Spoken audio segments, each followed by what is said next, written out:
Hello viewers, স্বাগতম জানাই Saju all the best video YouTube চ্যানেলে। সো আজকের ভিডিওতে আমি আপনাদেরকে দেখাবো যে লিঙ্ক সহ আপনারা কিভাবে প্যাটার্ন ডিএক্সেপ্ট করবেন। তো অনেকে কিন্তু এই বিষয়টি জানে না। তো যারা জানে তাদের জন্য এই বিষয়টি আজকের জন্য অনেক হেল্পফুল হবে আশা করি।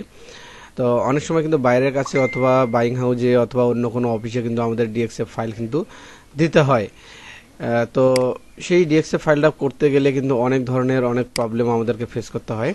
তো আজকে সেই প্রবলেমটা যাতে না হয় এবং প্রবলেম সলভ করে কিভাবে অতি সহজে ডিএক্সএফ ফাইল করা যায় সেই প্রসেসটা এখন আমি আপনাদেরকে দেখাবো। তবে বলে নেই, যদি আপনি আমার চ্যানেলে নতুন হয়ে থাকেন তাহলে অবশ্যই আমার চ্যানেলটাতে সাবস্ক্রাইব করবেন এবং পাশে থাকা বেল আইকনটা অবশ্যই অন করে দিবেন। কোনো মতামত থাকলে অবশ্যই আমাকে কমেন্টে জানাতে পারেন। তাহলে চলুন দেখে নেই কিভাবে আমরা এটা ডিএক্সেপ্ট করতে পারি। ডিএক্সেপ্ট করার জন্য অবশ্যই আপনাদেরকে এই যে ওয়ার্ক এরিয়াতে এই প্যাটার্নটা ওপেন করতে হবে, অন্যথায় কিন্তু ওয়ার্ক এরিয়া ছাড়াও কিন্তু ডিএক্সেপ্ট করা যায়। আমি এটা পরবর্তী ভিডিওতে আমি আপনাদেরকে দেখিয়ে দেবো। তো এখন আমি আপনাদেরকে যেটা দেখিয়ে দিচ্ছি যে ওয়ার্ক এরিয়া থেকে আপনারা কিভাবে ডিএক্সেপ্ট করবেন, কারণ বেশি বড় ভিডিও হয়ে গেলে অনেকেই দেখতে চায় না। তো ছোট ছোট ভিডিও করার কারণ হচ্ছে যাতে অনেক সহজেই যাতে এই প্রসেসটা যাতে 4-5 মিনিটেই যাতে তারা দেখতে পারে বা বুঝতে পারে। ওকে, ডিএক্সএফ ফাইল করার জন্য আমরা ওয়ার্ক এরিয়াতে প্যাটার্নটা নিয়ে আসলাম। আপনাদের যে ফোল্ডার রয়েছে সেই ফোল্ডারতে আপনারা আনবেন। আনার পরে দেখতেছেন এখানে ফাইল নামে একটি অপশন রয়েছে, এই ফাইলে আপনারা চলে যাবেন। ফাইল থেকে সবার নিচে এক্সপোর্ট নামে একটি যে অপশন দেখতেছেন, এই এক্সপোর্ট একটা ক্লিক করে দিবেন। দেওয়ার পরে যদি আপনারা মডেল থেকে প্যাটার্নটা উঠাইতে হবে অবশ্যই। এরপরে দেখতেছেন এখানে হচ্ছে এক্সপোর্ট মডেল রয়েছে, এক্সপোর্ট মডেল আমরা একটা ক্লিক করে দেবো। ক্লিক করে দেওয়ার পরে এখানে আরেকটি মডেল চাচ্ছে, আমরা এই মডেলে একটা ক্লিক করে দেওয়ার পর আমরা ওকেতে ক্লিক করে দেবো। এরপরে আপনারা কোন ফোল্ডারে অথবা কোন ফাইলে নিতে চাচ্ছেন, তো আমার এখানে দেখতেছেন ডেস্কটপের উপরে আমি নিব। ডেস্কটপের উপরে নিয়ে আমি আপনাদেরকে ক্লিয়ার কাট বুঝিয়ে দেওয়ার চেষ্টা করব। এখানে আমরা ডেস্কটপের উপরে সিলেক্ট করব এবং নিচে সেভ অ্যাজ টাইপ এখানে আমরা রাখবো HTML ওকে, এই ডিএক্সএফ ফাইল এখানে করব। করার পর আমরা জাস্ট এখান থেকে সেভে ক্লিক করে দিব। কিছুক্ষণ পরে দেখবেন এটা এখান থেকে সেভ নিয়ে নেবে। ওকে, এটা কিন্তু সেভ নিয়ে নিছে। তো আমরা যদি এখন ট্রাই করি যে আমাদের ডিএক্সএফটা হয়েছে কিনা, আমরা আমাদের ওয়ার্ক এরিয়াটা মিনিমাইজ করে নিলাম। করার পরে দেখতেছেন এই যে ফাইলটা আমরা ডিএক্সএফ করেছি সেই ফাইলটা কিন্তু এই ফাইলটা কিন্তু এখানে চলে এসেছে। তো আমরা যদি এখন একটা ট্রাই করি, তো আমরা এখান থেকে আমরা ভিউতে চলে যাব। ভিউতে আসার পরে নিউ উইন্ডো নেওয়ার পরে একটা নিউ পেজ নেব। নেওয়ার পরে এখান থেকে আবার ফাইলে চলে যাব। ফাইল থেকে ওপেন আসার পরে যে এখানে আমরা ডেস্কটপ যে ফাইলটা রাখলাম সেই ফাইলের উপরে ক্লিক করব। ক্লিক করার পরে দেখতেছেন যে এখানে জিপ ফাইল রয়েছে, এখানে অন্য কোনো ফাইল থাকতে পারে। এখান থেকে আপনারা সিলেক্ট করে আপনারা যে ফাইলে করেছেন ডিএক্সেপ্ট করেছেন সেই ফাইলে আপনারা ডিএক্সেপ্ট করবেন। করার পরে যেটা আমরা করলাম এটার উপর একটা ক্লিক করার পরে ওপেন আমরা ক্লিক করে দেব। ওকে, সব ফাইলগুলো চলে আসবে এখান থেকে আমরা রাইট বাটন ক্লিক করার পরে প্লেস টু পজিশন এখানে দেওয়ার পর আমরা এটা ওপেন করে নেব। এরপর আমরা গ্রেডিংয়ে শো করব। গ্রেডিংয়ে শো করার সময় দেখবেন যে এটা কিন্তু গ্রেডিং কিন্তু শো হবে না, কারণ আমরা গ্রেডিং রুল টেবিল সহ আমরা এক্সপোর্ট করিনি। অনেক সময় কিন্তু রুল টেবিল যখন সিলেক্ট থাকে তখন কিন্তু হয়ে যায়।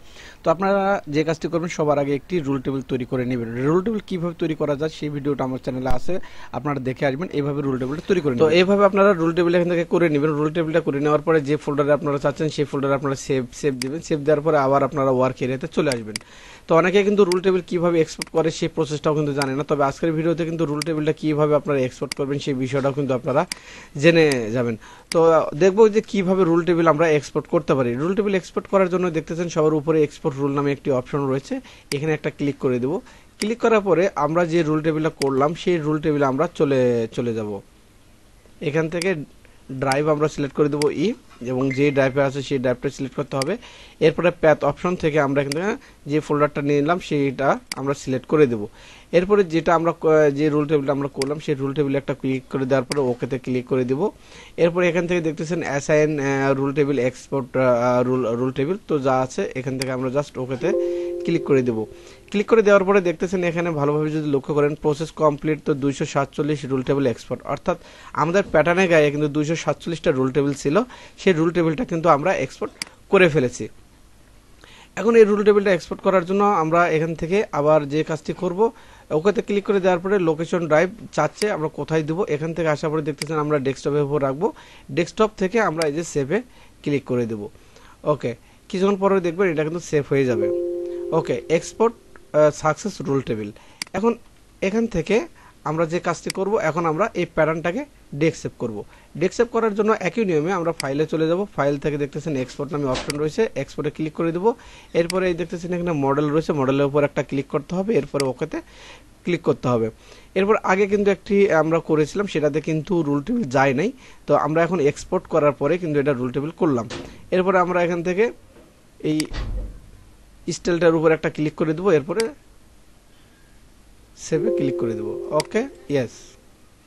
এরপর দেখতেছেন কতগুলো রুল টেবিল কিন্তু আমাদের এখানে চলে গেছে, সমস্ত পার্টের নাম কিন্তু এখানে রয়েছে। আপনারা চাইলে পড়তে পারেন, আর আদারওয়াইজ পড়ার দরকার নেই। এখান থেকে ওকেতে প্রেস করে দেব।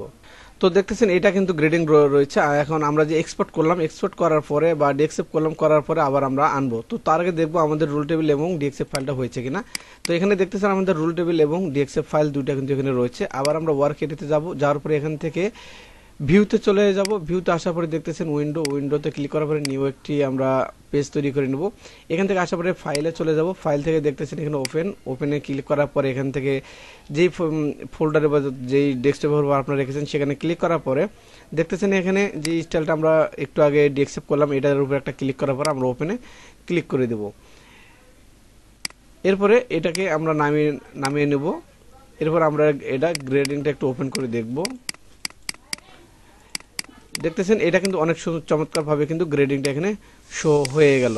তো এইভাবে আপনারা চাইলে এইভাবে আপনারা যে কোনো সময় ডিএক্সএফ ফাইলগুলো আপনারা ওপেন এবং ইনপুট এক্সপোর্ট করতে পারেন। আশা করি আমি আপনাদেরকে বোঝাতে পেরেছি। যদি ভিডিওটি ভালো লেগে থাকে তাহলে অবশ্যই আমার চ্যানেলটাতে সাবস্ক্রাইব করবেন এবং লাইক, এবং অবশ্যই যদি কোনো মতামত থাকে তাহলে অবশ্যই কমেন্টসে আমাকে জানাতে পারেন, সেই রকম ভিডিও করার চেষ্টা করব। তো এই ছিল আজকের ভিডিও। ভালো থাকবেন, সুস্থ থাকবেন, খুদা হাফেজ।